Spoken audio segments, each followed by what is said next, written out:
নমস্কার বন্ধুরা, কেমন আছেন সবাই? রুনুদির প্যাশন চ্যানেলে আপনাদের সবাইকে স্বাগত জানাই। এই জিনিসটা দেখে বুঝতে পাচ্ছেন যে এই জিনিসটা কি? এই জিনিসটা আমার কাছেও একেবারে নতুন। আমিও কিন্তু প্রথমে চিনতাম না যে এটা কি জিনিস। এটা সম্পূর্ণ নিরামিষভাবে রান্না করা যায়। এর নাম হলো সাউর, কেউ আবার সার বলে। মানকচু দেখেছেন? বাজারে দেখতে পাওয়া যায়, সেই মানকচুর মতো দেখতে এটা বাজারে কিনতে পাওয়া যায়। এইভাবে এটাকে কাটিং করে রান্না বান্না করতে হয়। তো আমাদের পাপু আর আমাদের ঠাকুর মশাই দুজনে মিলে কিন্তু এই রান্নাটা করেছিলেন। এত দুর্দান্ত হয়েছিল, সবাই খেয়ে বলছে মাছ খাচ্ছি না মাংস খাচ্ছি কিছুই বুঝতে পারছি না জিনিসটা কি। এই জিনিসটা প্রথম আবিষ্কার করে আমার বড় ভাই। তারপর ওটা নিয়ে এসে ওটাকে একটা জায়গায় কাটিং করিয়ে আনা হয়। কাটিংটা দেখেছেন কিরকম টাইপের? সবাই কিন্তু এই কাটিংটা করতে পারে না। এটা আমার মনে হয় মেশিনের সাহায্যে ওরা কাটিংটা করেছে। আমরা একজনের বাড়িতে দিয়ে এসেছিলাম, ও কাটিং করে রেখেছিল, তারপরেই ওটা আমাদের এখানে নিরামিষভাবে বানানো হয়েছিল। আমাদের ছোট্টখাট্ট একটা খাওয়ার আয়োজন চলছে, সেখানে পুরোই নিরামিষ রান্না হবে। পাপু প্রথমে চাটনির আমগুলোকে একটু জলে সেদ্ধ করে নিয়েছিল। ও একটু অন্য প্রসেসে রান্নাগুলো করছে, আর রান্নাগুলো খেতে কি দুর্দান্ত হয়েছিল।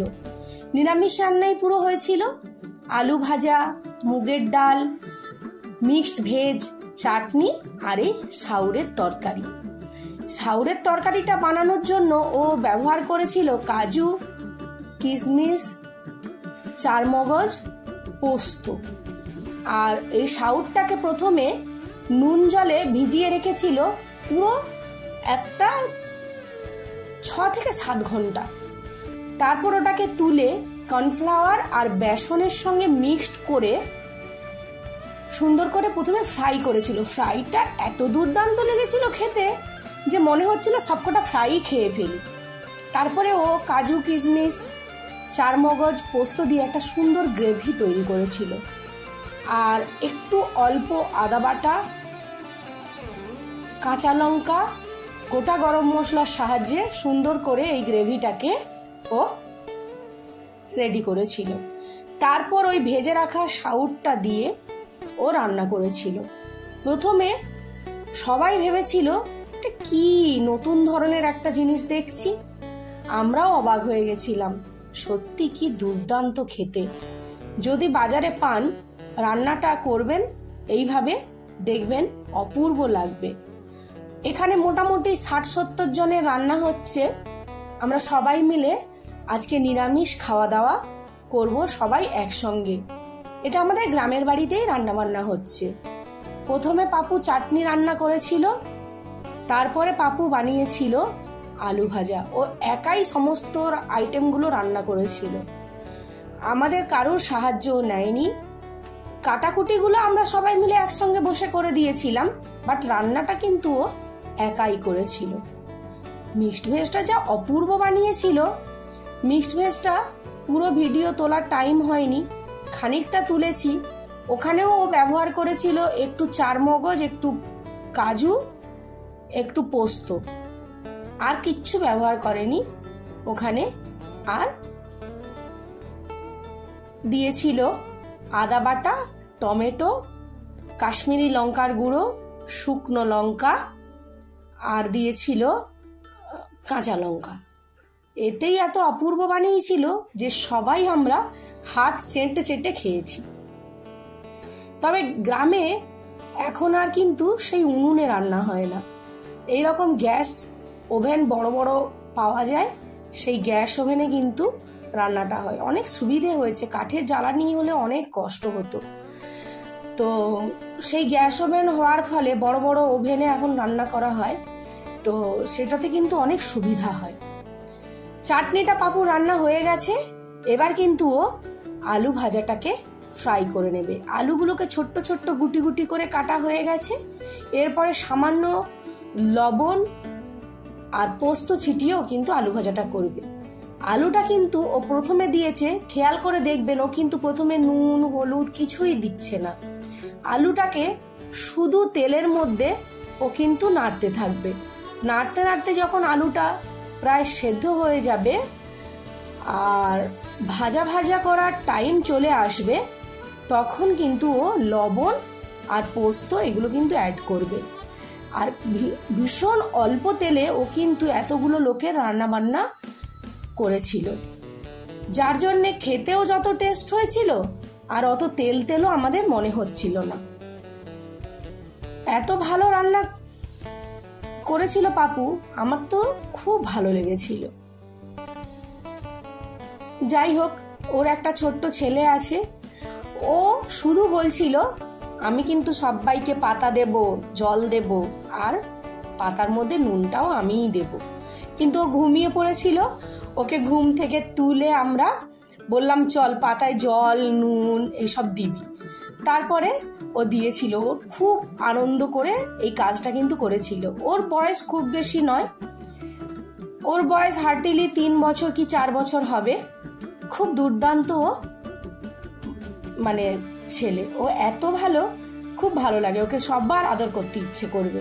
যাই হোক, মিক্সড ভেজটাও পাপু বসিয়ে দিয়েছে। মিক্সড ভেজে ও কিন্তু দিয়েছিল কুঁদরি, কুমড়ো, বাঁধাকপি, পটল, সমস্ত রকম সবজি অল্প অল্প দিয়ে বানিয়েছিল। আর ওই যে বললাম গ্রেভিটা বানাচ্ছে, এই গ্রেভিটার মধ্যে কিন্তু ও টমেটো, কাঁচা লঙ্কা সব কিছুই দিয়েছে। খুব দুর্দান্ত বানিয়েছিল মিক্সড ভেজটা, সবার খুবই ভালো লেগেছিল। এরপরে ও কিন্তু রান্না করেছিল সাউথটা। সাউথ রান্নাটা ও এত দুর্দান্ত করেছিল, প্রত্যেকে খেতে খেতে বলছে এটা মাছ খাচ্ছি না মাংস খাচ্ছি, সত্যিই বুঝতে পারছি না। এরকম একটা গাছের এত সুন্দর যে টেস্ট হতে পারে আমাদের কারোর ধারণাই ছিল না। যদি না খেতাম, আমার বড় ভাই আর মা, ছোট ভাই এরা যদি না বলতো, তাহলে এই জিনিসটা আমরা উপলব্ধিই করতে পারতাম না। যাই হোক, মিলিয়ে ঝুলিয়ে নিরামিষ পদ হলেও সবাই খুব ভালো খেয়েছিল। যদিও আমরা ভেজিটেরিয়ান, ভেজ খাই, বাট সবাই তো আর ভেজ খায় না। যাই হোক, খাওয়া দাওয়াটা দারুণ হলো। এরপর আমি ভুবনেশ্বর ফিরে এসেছি, আর ওখান থেকে আমি চলে এসেছি আমার মেয়ের ইউনিভার্সিটিতে। ইউনিভার্সিটিটা আগেই আপনাদের দেখিয়েছিলাম। কি যে মনটা ভালো হয়ে যায় ওর ইউনিভার্সিটিতে এলে, আপনাদের বলে বোঝাতে পারবো না। ঢোকার মুখে দেখেছেন কত চওড়া এরিয়া জুড়ে ওদের ইউনিভার্সিটিটা। এখানে গেটে এন্ট্রি চলছে, কে কি কারণে এসছেন, কখন এসছেন, আবার কখন বেরিয়ে যাবেন, সেই এন্ট্রিটা কিন্তু এখানে করতে হয়। আর ওইটা দেখেছেন ছাত্রদের যাওয়ার ব্যবস্থা, আর এখানে গার্জিয়ানরা যদি হেঁটে যায় ওটা দিয়ে যেতে পারে, আর তাদের জন্য কিন্তু টোটোর ব্যবস্থাও থাকে। তো আমি একটা টোটোতে উঠে পড়লাম। টোটোতে উঠে আমি একদম অফিস রুম পর্যন্ত গেলাম, কারণ ওর ফিজটা ওখানে গিয়ে আমাকে পেমেন্ট করতে হবে। পুরো এরিয়াটা এত সুন্দর সাজানো গোছানো ছিল, ভাবলাম যে আগে ফিজটা পেমেন্ট করে নিই, তারপরে খানিকটা আপনাদের ভিডিও করে দেখাবো। আগেই দেখিয়েছিলাম লেডিজ হোস্টেল, ক্যান্টিন, তারপরে জামা কাপড় বানানোর এরিয়া, সমস্ত কিছু ওই এরিয়াটার মধ্যে আছে। দেখুন জায়গাটাকে কি সুন্দর সাজিয়ে গুছিয়ে রেখেছে। এইগুলো আবার পদ্ম ফুলের গাছ। পদ্ম ফুলের গাছগুলোকে এত সুন্দর করে এরকম প্লাস্টিকের বড় বড় টবের মধ্যে রেখেছে। এটা টব না গামলা কি জানি, আমি বুঝতেই পারছি না। আর ওই দূরে দূরে বিল্ডিং গুলো দেখেছেন, কলেজ ক্যান্টিন রয়েছে, ওখানে ওদের কলেজ এরিয়া রয়েছে যেখানে ওরা ক্লাস করে, এদিকে আবার বিটেকের এরিয়া, ওদিকটা আবার হোস্টেল এরিয়া, এরকম। যাই হোক, এবার আমার বাড়ি যাওয়ার সময় হয়েছে, আমি আবার টোটোতে উঠে পড়লাম। ওরা একদম গেটের মুখ পর্যন্ত ছেড়ে আসবে, তারপর ওখান থেকে আমরা চলে যাব। এটা হলো ওদের অফিস রুম, যেখানে আমরা ফিজ পেমেন্ট করেছি। আর এখানে রিসেপশনও আছে, যা যা প্রয়োজন এখানে জিজ্ঞাসা করে নিতে হয়। এবার আমি ওখান থেকে একটা বাস ধরে নিয়েছিলাম, তারপরে আমি অটো ধরে বাড়ি ফিরছি। এখানে রাস্তার মধ্যে দেখছি কয়েকজন লোকের জটলা, কি হচ্ছে তাই দেখার জন্য সামনে গিয়ে দেখলাম ওখানে ওরা কিছু একটা পুজো করছে। যাই হোক, ভিডিওটা তাহলে আজ এখানেই শেষ করলাম।